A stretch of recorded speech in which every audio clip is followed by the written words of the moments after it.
Since God made all the rules about who gets into heaven, why then does Jesus' death and resurrection mean anything? Since God made all the rules about who gets into heaven, why does... He created the solution for his own problem.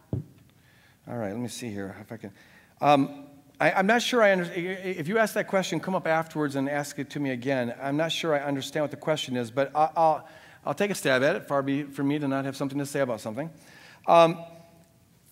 I wouldn't think about it like God, it's not like God makes arbitrary rules, like this is some kind of game. Here's the rules, and if you live by the rules, you're okay. If not, then you're not okay. And then it would become puzzling as to why Jesus had to come in and save us from the rules that he himself created. If that's the question you're asking, I think I can address that.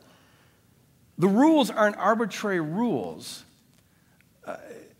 like it's some kind of court of law, and here's the law, and it's arbitrary, and you got to obey it or not. Rather, it's the creator of life knows how life works. And he tells us how life works. And he tells us how to have fullness of life that lasts forever. And he also warns us about how to lose life and to lose it forever.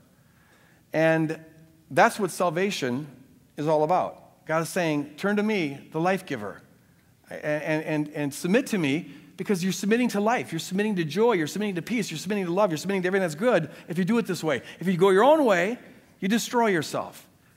And Jesus comes into this world in order to, for a number of reasons, one of which is to free us from a diabolical oppression that keeps us from turning to him. Another is to reveal to him what life really looks like, to reveal to us the right way to live about things, to reveal to us the true beauty of God and the true love of God.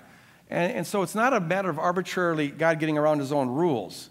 Now, Christians sometimes talk like this. Sometimes the way theologians talk about this baffles the heck out of me. Because they make it, sometimes people make it like God was having some kind of personality crisis between his love and his holiness. And he had to judge us. He had to judge us. But he still loves us. And so he's having this personality conflict. And the cross comes in as sort of the way of resolving God's personality conflict. And I just don't see that in the Bible. Like God had to punish Jesus in order to forgive us. Throughout the Bible, he's always forgiving us. I think that was the problem, wasn't it? God wasn't saving himself from himself, like making himself empowered to forgive. He was saving us. He wasn't reconciling himself to himself. He was reconciling us to himself. And so he comes down as the ultimate expression of who he really is, gets the powers of darkness off of us in order to reestablish this relationship.